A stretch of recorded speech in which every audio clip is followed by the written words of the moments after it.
प्रभु यीशु मसीह के मीठे और मधुर नाम में सब प्रियो को मेरा जय मसीह की।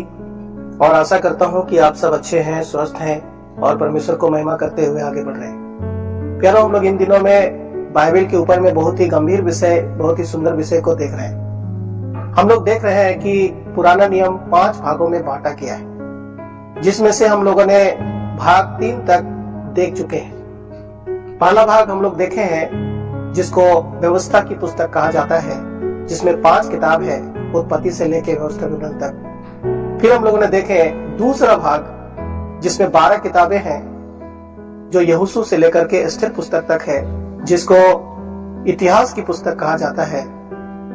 फिर हम लोगों ने देखे भाग 3 जिसमें 5 किताबें हैं, जिसको कविता की पुस्तकें कहा जाता है, जो अय्यूब से लेकर के हम लोग श्रेष्ठ गीत तक देखे हैं। आज हम लोग भाग 4 देखने वाले हैं। भाग 4 में 5 किताबें हैं, जिसको बड़ा नबियों का किताब या बड़ा भविष्यवक्ताओं का किताब कहा जाता है। हालांकि भाग 4 में ही सब नबी लोगों का किताब है, लेकिन उसको 2 भागों में भाग किया गया है, इसलिए भाग 4 और भाग 5 भी आएगा जो हम लोग देख पाते हैं। तो भाग 4 में हम लोग देखते हैं कि भविष्यवक्ताओं का किताब कहा गया है, जिसमें से 2 भाग है, जिसमें पहला है बड़ा भविष्यवक्ता की किताब जो 5 है, और दूसरा छोटा भविष्यवक्ता की किताब है जो 12 है। तो आज हम लोग देखने जा रहे हैं बड़ा भविष्यवक्ता का 5 किताब। और ये जो 5 किताबें हैं, जो ईसाया से लेकर के हम लोग दानियल पुस्तक तक देखेंगे। आप ध्यान पूर्वक सुनिएगा, बहुत सारे बातों को आप सीख सकते हैं, जान सकते हैं। ईसाया से लेकर दानियल पुस्तक तक ये 4 बड़ा भविष्यवक्ता, जिन्होंने बहुत बड़ा बड़ा बातें बताया, बहुत बड़ी बड़ी बातें का भविष्यवाणी किया। हम लोग जब ये भाग 4 को पढ़ते हैं, जिसमें हम लोग देखते हैं भविष्यवक्ताओं की पुस्तक, इसका मतलब परमेश्वर डायरेक्ट ये लोग से बात करता था, और ये लोग डायरेक्ट मनुष्य से बात करता था परमेश्वर से लेकर के, और उसके राज के बारे में, उसके जीवन के बारे में, भविष्य के बारे में बहुत सारी बातें बताता था। हम लोग देखते हैं पुस्तक ईसाया, इसमें हम लोग देखते हैं 66 अध्याय है, और इसका लेखक स्वयं ईसाया है, और इसका लिखने का जो समय है वो 740 से 680 ईस्वी पूर्व में लिखा गया है। अगर ईसाया पुस्तक को हम लोग पढ़ेंगे तो ईसाया पुस्तक में हम लोग देखते हैं 66 अध्याय है, इसमें 2 भाग है। पहला भाग अगर हम लोग देखेंगे ईसाया में 1 से लेकर 39 अध्याय तक, और दूसरा भाग हम लोग देखते हैं जो 40 से लेकर 66 अध्याय तक। कहा जाए तो ईसाया पुस्तक को बहुत सारे लोग मिनी बाइबल कहते हैं, क्योंकि हमारा बाइबल में 66 किताबें हैं, उसी प्रकार से ईसाया पुस्तक में 66 अध्याय है। पहला भाग हम लोग देखते हैं 1 से लेकर 39 अध्याय तक, जिसमें हम देख पाते हैं कि ठीक पुराना नियम का 39 किताबों को इंकित करता है। और दूसरा हम लोग देखते हैं जो 40 से लेकर के 66 अध्याय, जो 27 पुस्तकें हैं, जो नया नियम को इंकित करता है। और जैसे हम लोग 40 से आगे पढ़ेंगे तो हम लोग यहाँ पर प्रभु यीशु मसीह के बारे में बहुत सारे भविष्यवाणियों को पढ़ सकते हैं। ये जो ईसाया जो भविष्यवक्ता था, इसको राजकुमार भविष्यवक्ता कहा जाता है। ये कौन टाइम में परमेश्वर का काम किया या लोगों का बीच में सेवा किया या भविष्यवाणी किया। ईसाया 1 अध्याय और 1 वचन को हम लोग पढ़ेंगे। आमोस का पुत्र ईसाया का दर्शन, जिसको उसने यहूदा और यरूशलेम के विषय में उजिया, योताम, आहाजकिया नाम यहूदा के राजाओं के दिनों में पाया। इस्राएल में हम लोग देखते हैं कि सबसे पहला राजा जो था वो साउल था, उसके बाद फिर दूसरा राजा जो हुआ वो दाऊद था, फिर तीसरा राजा जो हुआ वो राजा सुलेमान था। और ये तीनों राजाओं ने 40-40 साल करके राज किया। लेकिन सुलेमान मरने के बाद राज 2 भागों में विभाजित हो गया, एक तो यहूदा और एक तो इस्राएल। और दोनों में हम पहला राजा का अंतिम और दूसरा राजा का जो पुस्तक है उसमें हम लोग देख सकते हैं कि यहूदा में 20 राजा हुआ और इस्राएल में भी 20 राजा हुआ। उसी टाइम ये नबी लोग, बड़ा नबी, छोटा नबी, बड़ा भविष्यवक्ता बोलिए या छोटा भविष्यवक्ता बोलिए, सब लोगों ने काम किया।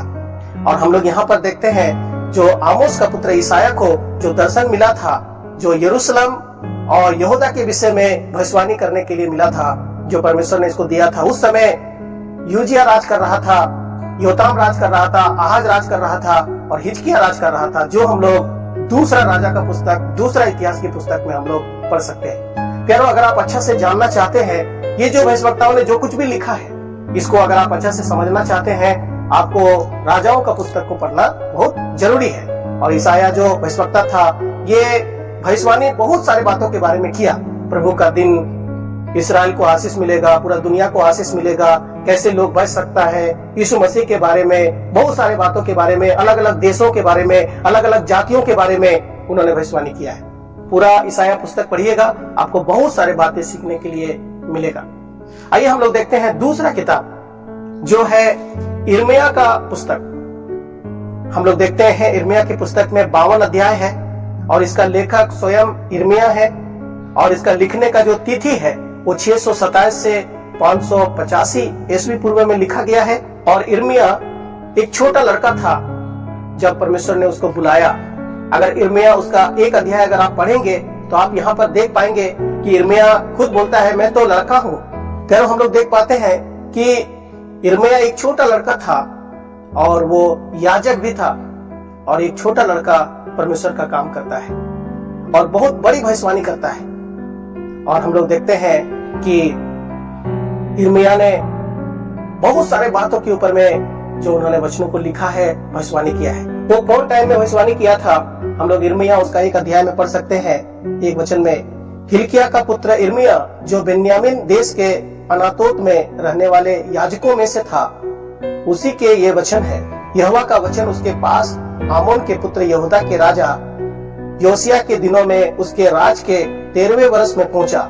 इसके बाद योशिय्याह के पुत्र यहूदा के राजा योयाकीम के दिनों में और योशिय्याह के पुत्र यहूदा के राजा सिदकिय्याह के राज्य के 11वें वर्ष के अंत तक भी प्रकट होता रहा, जब तक उसी वर्ष के 5वें महीने में यरूशलेम के निवासी बंधुआई में ना चले गए। हम लोग देख सकते हैं प्यारो, दो भागों में इसराइल का जो गोत्र लोग थे विभाजित हो गए, एक तो यहूदा और एक तो इसराइल, और दोनों में राजा लोग बने और राज किए। उसी टाइम में हम लोग देखते हैं ईसाया ने जो बंदी होने से पहले, ये लोग को सजा जो मिलना था उसके पहले उन्होंने काम किया। और हम लोग देखते हैं यिर्मयाह जो बंदी के टाइम में और बंदी के बाद में भी जब नबूकदनेस्सर राजा आकर के लोग को गुलामी में ले गया, ये लोग का जो पाप के वजह से, तो उन्होंने उस समय काम किया।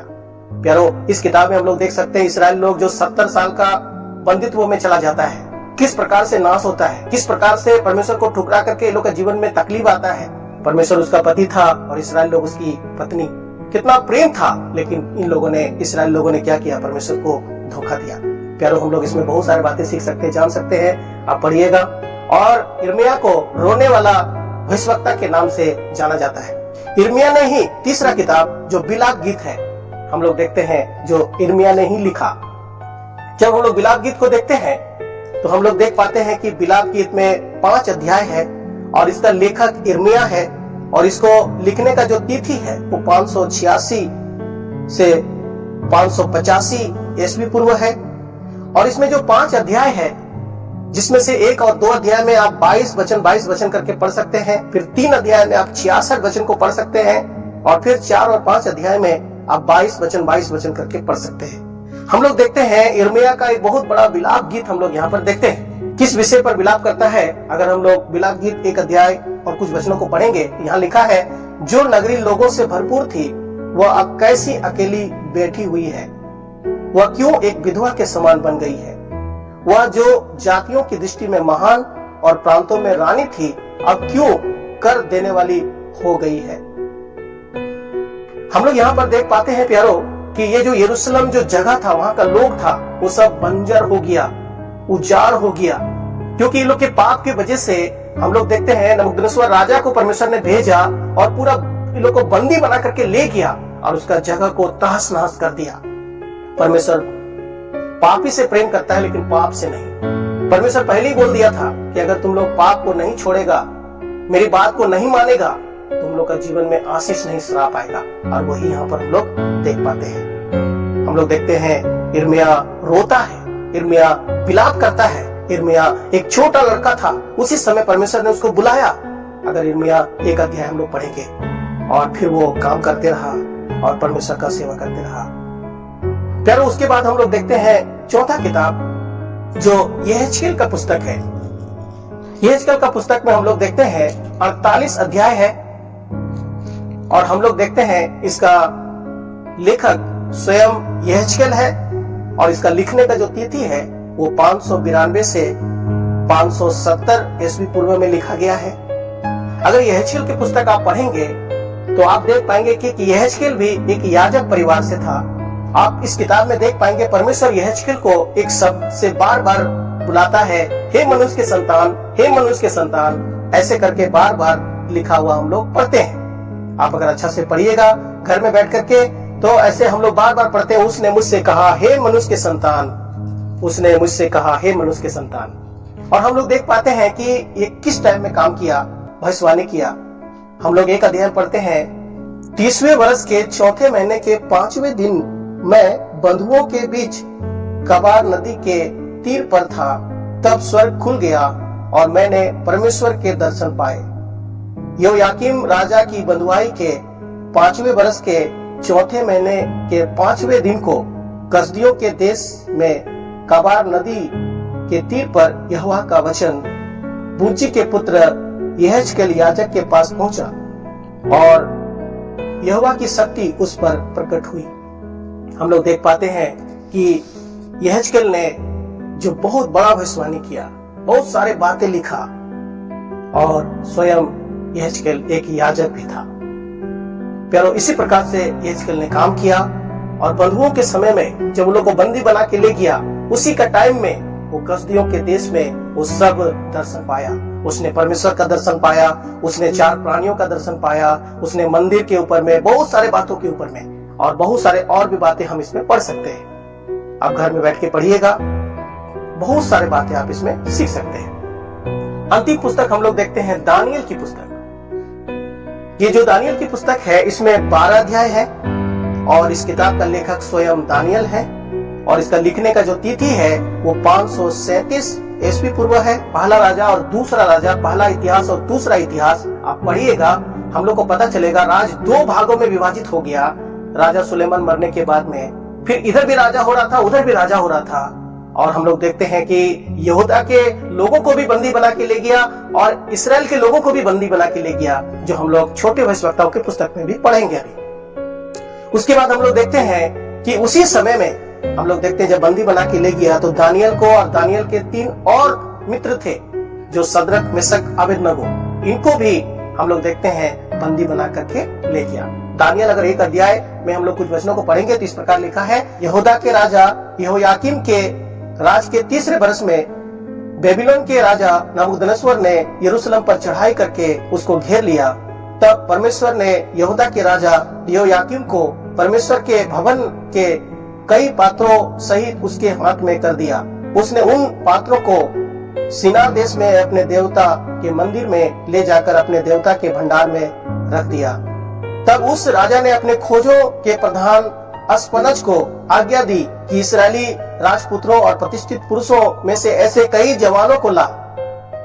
और हम लोग देखते हैं उसी समय में हम लोग देखते हैं ये तीनों को लेकर के आया और हम लोग देखते हैं कि इसका खाना बदल दिया, इसको एक नया शिक्षा, वो लोग का जो बेबीलोन का शिक्षा था वो देने के लिए एक नियम लागू किया, उनका नाम बदल दिया और बहुत सारे बातें हम देखते हैं। दानियल ने ठान लिया कि इसका खाना हम नहीं खाएंगे, हम साग पात खाएंगे, और परमेश्वर ने अनुग्रह किया। दानियल दिन में 3 बार प्रार्थना करता था। अगर हम लोग बाइबल पढ़ेंगे हम लोग को पता चलेगा दानियल घुटना टेक के 3 बार प्रार्थना करता था। आज बहुत लोगों का नाम दानियल है, लेकिन दानियल का जैसा जिंदगी हम लोग नहीं देख पाते हैं। दानियल दिन में 3 बार घुटना टेक के प्रार्थना करता था। किससे? परमेश्वर से प्रार्थना करता था। अपने लोगों के लिए, अपने लिए, भविष्य के लिए, बहुत सारे बातों के लिए प्रार्थना करता होगा। प्यारो, हमें भी, आपको भी दानियल का जैसा जीवन होना बहुत जरूरी है। दानियल को हम लोग देखते हैं नबूकदनेस्सर राजा का टाइम में वो था, फिर उसका बेटा का टाइम में था, फिर और एक राजा आया उसका टाइम में था, वो कुसरू राजा के टाइम में भी किया। दानियल के जीवन में बहुत सारा बातें हुआ। उसको सिंहों के माद में डाल दिया गया। उसके मित्रों को सदरक, मेशक और अबेदनगो था, उसको आग की झील में डाल दिया गया। लेकिन हम लोग देखते हैं परमेश्वर बचाया, वो झुका नहीं, वो उसके जो नियम थे उसमें वो बदला नहीं। हम लोग देखते हैं बेबीलोन जो राज था बहुत ही क्रूर राज था, लेकिन ये लोग झुका नहीं। चाहे कुछ भी हो जाए, चाहे सिंह के गड्ढे में डाल दे, चाहे आग में फेंक दे, चाहे नाम बदल दे, चाहे खाना बदल दे, चाहे कुछ भी हो जाए, लेकिन ये बना रहा। बहुत सुंदर किताब है, आप जरूर पढ़िएगा। दानियल 1 से लेकर 12 अध्याय तक। और हम दानियल का जो भविष्यवाणी है, हम नया नियम में प्रभु यीशु मसीह के द्वारा उसको उदाहरण के रूप में कहे गए हम देख सकते हैं, जो उन्होंने कहा कि दानियल की पुस्तक में लिखा है। प्यारो, दानियल भविष्य के बारे में बहुत सारी बातें लिखा। तो प्यारो, ये 5 किताबें हैं जो बड़ा नबी या बड़ा भविष्यवक्ता की किताबें कहा जाता है, जिसमें ईसाया है, जिसको मिनी बाइबल कहा जाता है। इसमें 2 भाग, हम 66 अध्याय को देखते हैं, जैसे 66 पुस्तक हमारे पास है। फिर हम लोग देखते हैं इर्मिया का पुस्तक, जो रोने वाला भविष्यवक्ता के नाम से इर्मिया को जाना जाता है, जो एक छोटा लड़का था और परमेश्वर का काम करते हुए आगे बढ़ा। उसके बाद हम लोग देखते हैं इसी इर्मिया ने बिलाप गीत को लिखा और उन्होंने बिलाप किया, एक सुंदर देश, सुंदर जगह, सुंदर लोग, सब तहस नहस हो गया, बर्बाद हो गया। फिर हम लोग देखते हैं यहेजकेल का पुस्तक, ये भी याजक था और हम लोग देखते हैं कि किस प्रकार से इन्होंने काम किया। और फिर हम लोग देखते हैं दानियल, जो किस प्रकार से परमेश्वर का काम किया। ये जो 4 व्यक्ति के बारे में हम लोग पढ़े, जो बड़े भविष्यवक्ताओं में से आते हैं, जिन्होंने 5 किताबों को लिखा है।